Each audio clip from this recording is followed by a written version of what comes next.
as I walk down the street. Seems everyone I meet gives me a friendly... Welcome to a new edition of the Neon Jazz interview series with New York City-based jazz singer, performer, and composer Anaïs Reno. This young singer released her debut 2021 CD, Lonesome Thing, singing Ellington and Strayhorn. And back in 2020, at the age of 16, she won accolades for her dedication to the Great American Songbook. She started singing at 8, and since 10, she has performed with a notable array of jazz and cabaret artists at venues like Birdland, the National Arts Club, the Players Club, and even Carnegie Hall. Her story is really taking off. It's a great one to hear, get to know her, and enjoy. I'm wonderful. Thanks for taking a minute out. Of course, I'm very excited for this. Thank you for having me on here.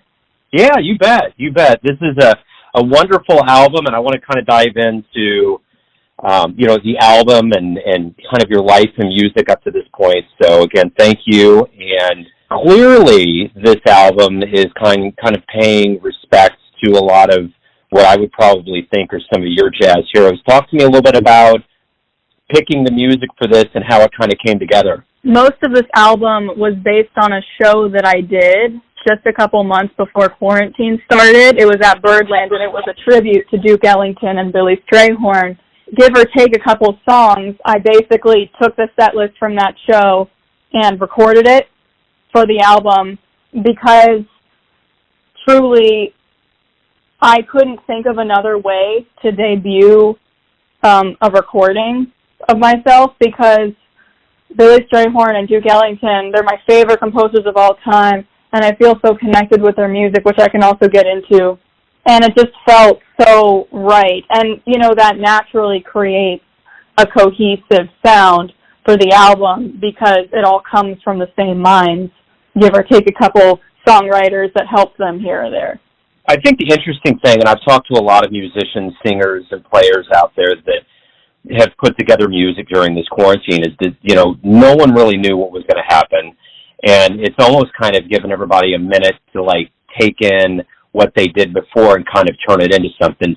Do you see that going into quarantine helped you have the time to kind of focus on this project in a way you may not have been able to otherwise? Well, of course. I mean, no matter what type of art you do, you bring yourself into it. And I'm sure that everybody can relate when I say that in quarantine, we have had to do a lot of self-analysis because we've had all this time alone and all this time to not be doing the things that we might regularly be doing all day. So with that comes a different sound. It comes a different interpretation of the songs.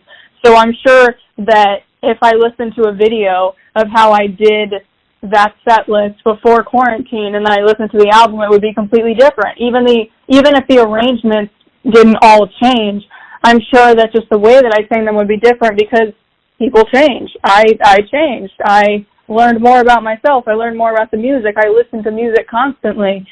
So it definitely changes that sound in that respect because it comes from you. And also, I don't know this for sure, but I'm not sure that the trio that I wanted, the Emmett Cohen trio, I'm not sure that they would have been available to record the album had quarantine not been a thing. Because who knows, they could have been on tour, they could have been busy with other projects, I have no idea. But this definitely freed up some time, I would assume. And I'm so thankful to have them on this album.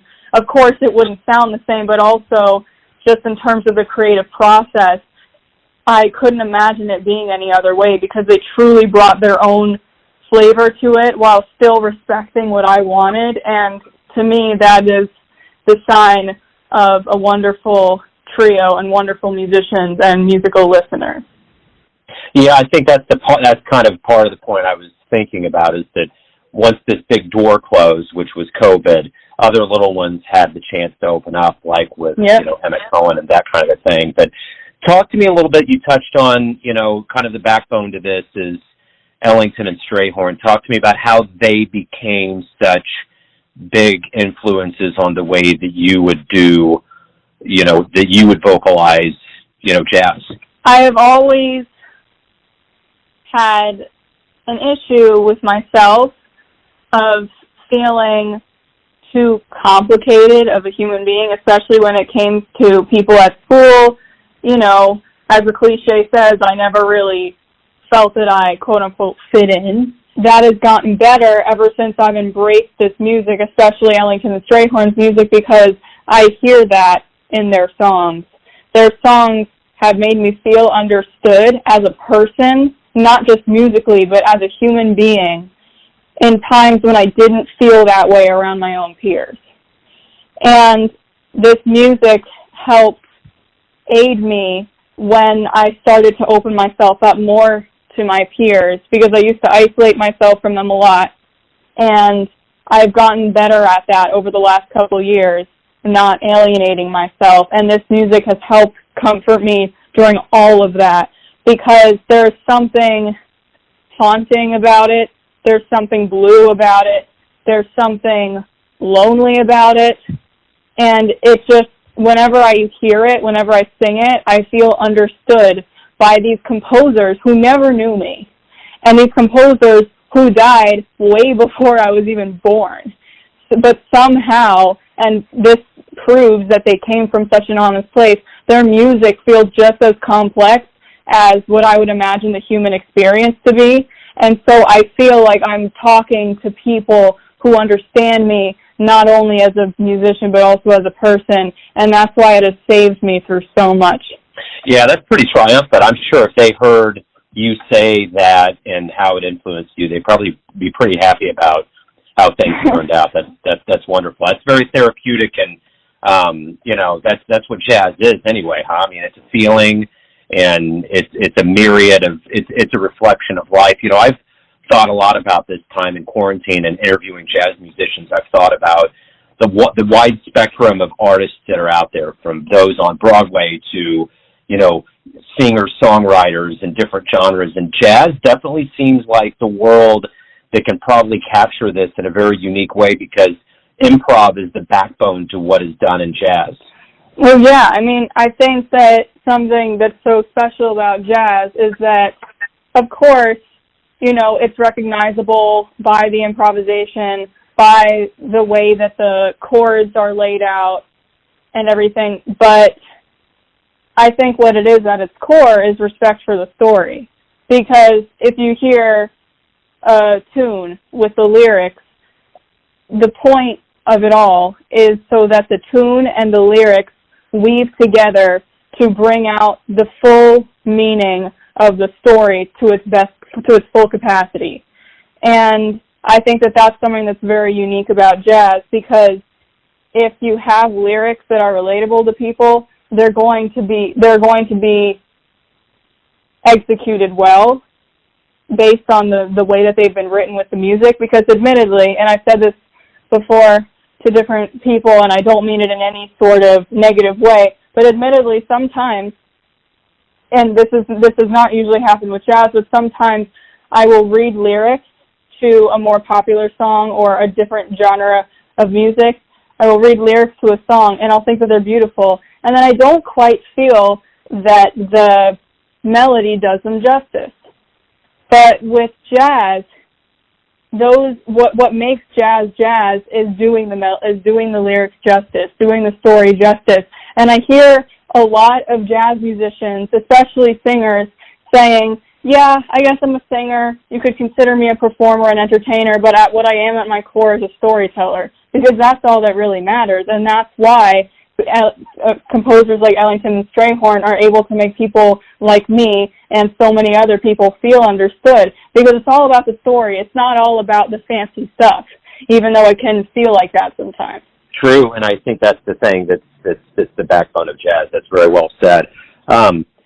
So, you know, as the world kind of starts to wake up and things start hopefully getting back to a better place, I mean, I know there's vaccinations that are getting out there, gigs are starting to come around. What are you looking forward to? I mean, this has been a pretty intense year on Earth, and, you know, everybody has these things they want to get back to. What do you want to get back to?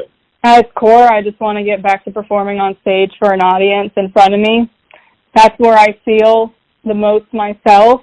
That's where I feel like I can be unfiltered, like I don't have to do anything. I can just exist, and it's good enough for me. and for anyone else. And of course, I'm not saying anything that nobody else is going through. A lot of people are going through this. I'm just one of many. But, you know, when you feel that your entire existence is based on a stage and you don't get to experience it for over a year, it can definitely mess with your perception of yourself a little bit, or a lot. It depends on the person. And so I'm just excited to get back to that, because I always knew that this was such a huge part of my life, but I didn't realize how reliant I was on it until quarantine happened. Well, I guess that's what we've touched on a little bit already, is that this year has been a lot of self-reflection, and I think we've realized things about ourselves we probably didn't know before. So, you know, I'm sure you've heard this in a myriad of ways, but I'm curious, you know, when did you realize, whether it was an album or a show or a moment, that you wanted to be a singer, that jazz was the path for you? To be quite honest, I'm not sure that it was one moment. It didn't happen overnight.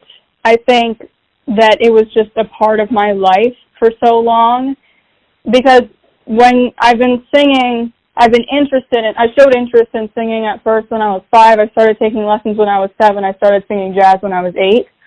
And so during those years, when you're young like that, of course I'm still young, but, you know, young, it never really occurs to you that this is something scary or that this is something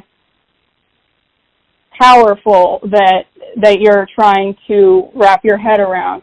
It never really occurs to you that there are so many ways in which you could get in your own way, that there's so much complexity to it. You just sing and you enjoy it, and that's all you know. At least that's how it was for me. So I think that just because I grew up basically with this normality of being around music, I also have very musical parents. When you grow up with this normality of being around music and of indulging in music, there isn't really just one moment. It's just a part of you, and you realize one day that you literally couldn't imagine your life any other way, because it wouldn't have been the same existence. And your future wouldn't be the same. Your present wouldn't be the same. Musically, you would be different, of course, but also just as a person. Because, you know, when your entire life has been about a certain art form or about any sort of passion, it changes who you are as a human. And so letting go of that never even becomes a thought to you, because it's just a part of you at this point. What was the first club that you played at or sang at that you were just like, it was a dream come true, like it hit you in a very profound way? I performed at a few clubs that I have felt so lucky to perform at, and the owners have really taken a risk letting me play at them at a young age. But I'd say the one that has felt the most life-changing for a variety of reasons that I'll explain is definitely Birdland Jazz Club, because I went there for the first time when I was 12. I went to the open mic night cast party on Monday. I did not know what was starting when I went there. I did not know that I was going to end up meeting some of the people who I am now closest to in my life. And what's really great about that is that these aren't school friends. These are people who I will continue to work with for years to come. These are, hopefully, lifelong friendships and work relationships. And I did not know that that was going to end up being the space that I found comfort in when I did isolate myself from people at school. I did not know that I was going to end up doing gigs there, and that it was going to be the most important part of my life, easily. And so that has definitely been a very, very monumental experience for me, and I'm so thankful for it. And I hope that I can continue to pursue what I love there for many, many years to come.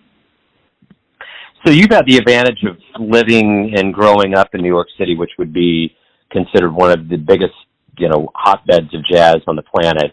What has that been like? What has that been like to have that much rich history of this art form in your backyard all the time? What I love about New York is that it's impossible not to be changed by it, and it's impossible not to learn something from it, because you walk down the street and you're inspired.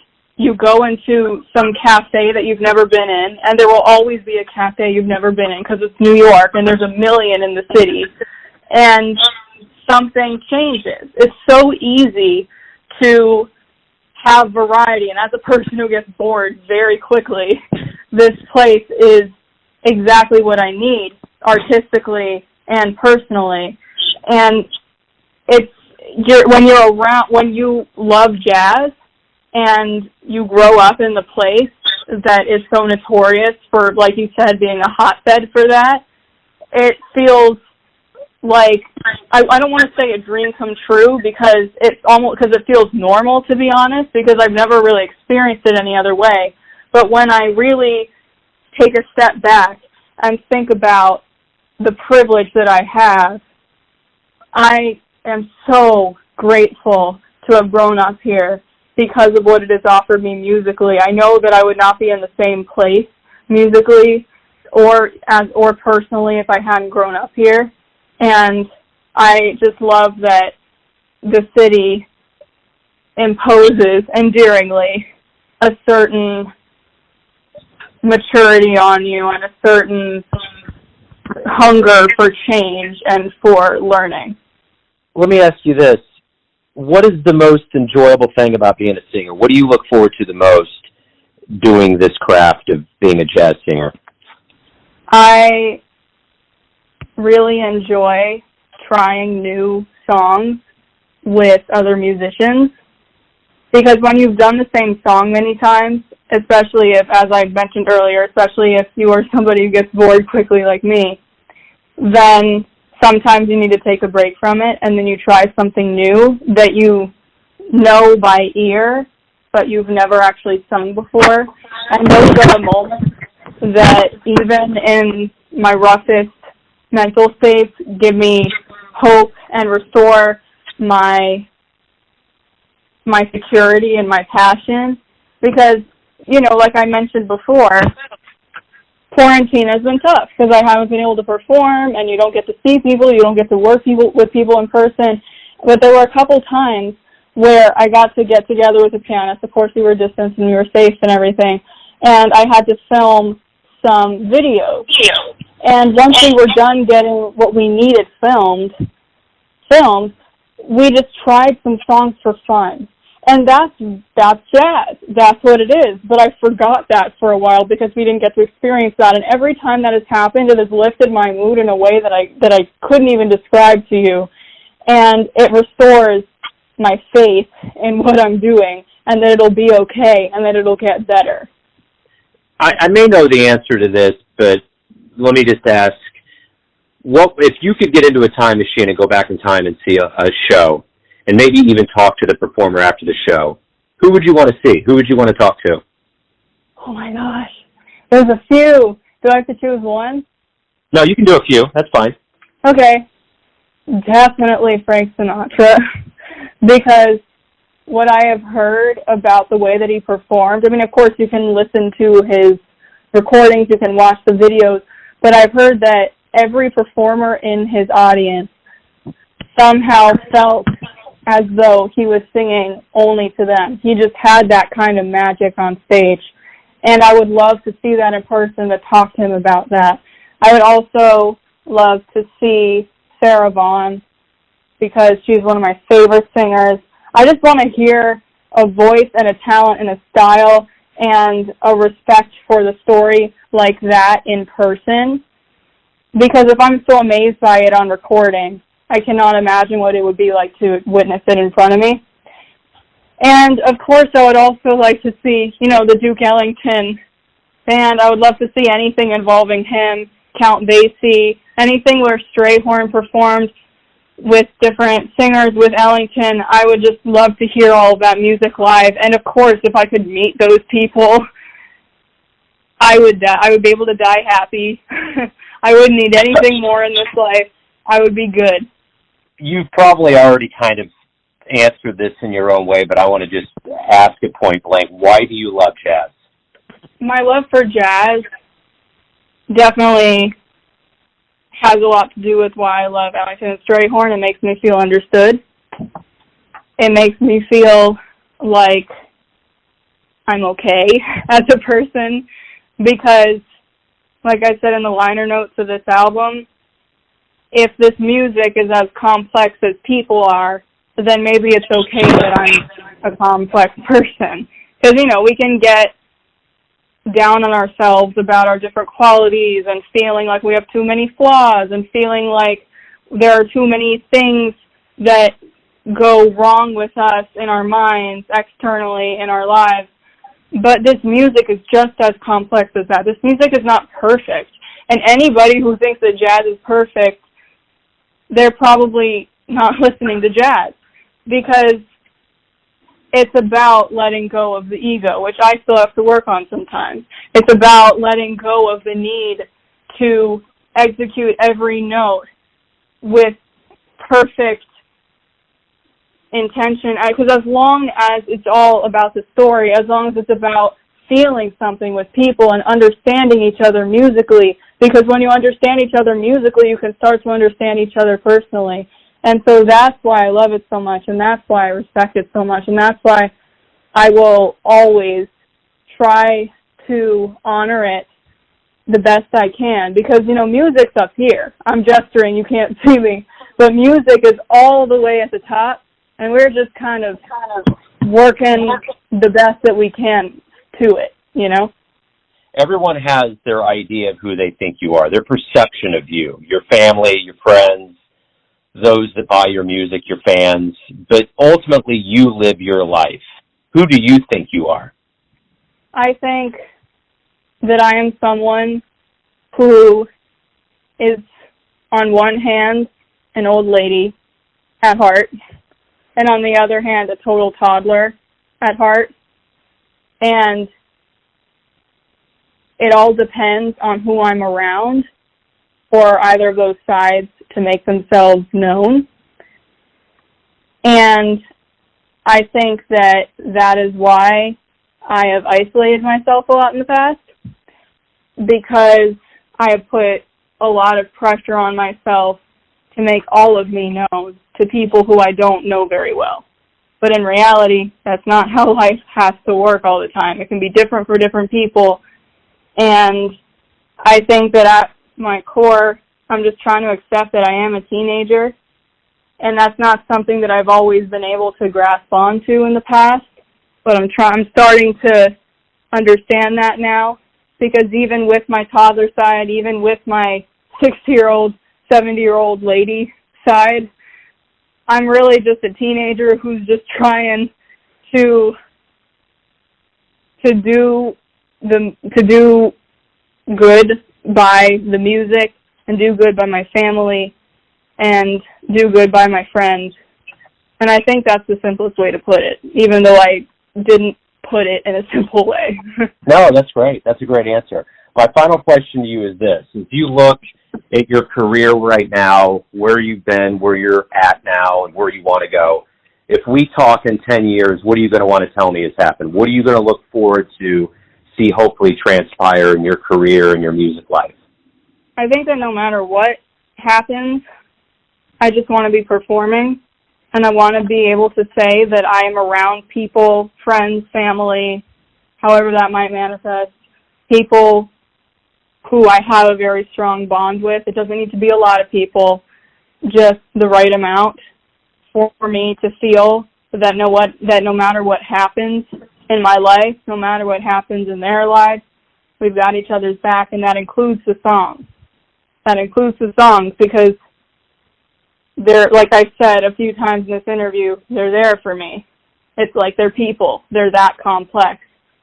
And whether all of that manifests into recording 1 million more albums, doing 1 million more shows and tours one day, that's at the core of it all I want. That's a great answer. Hey, thank you for opening up about your career, good luck with everything. Good luck with the album and the return to the stage. Thank you so much. Thanks for listening and tuning in to another Neon Jazz interview, where we give you a bit of insight into the finest singers in New York City, Kansas City, and spots all over the world, giving fans all that jazz. And thanks to Aeneas for her time, music, and story. If you want to hear more interviews, go to Famous Interviews with Joe Dimino in the iTunes Store. Visit Neon Jazz at youtube.com, and for everything Neon Jazz all the time, go to the neonjazz.blogspot.com. Until next time, enjoy the jazz.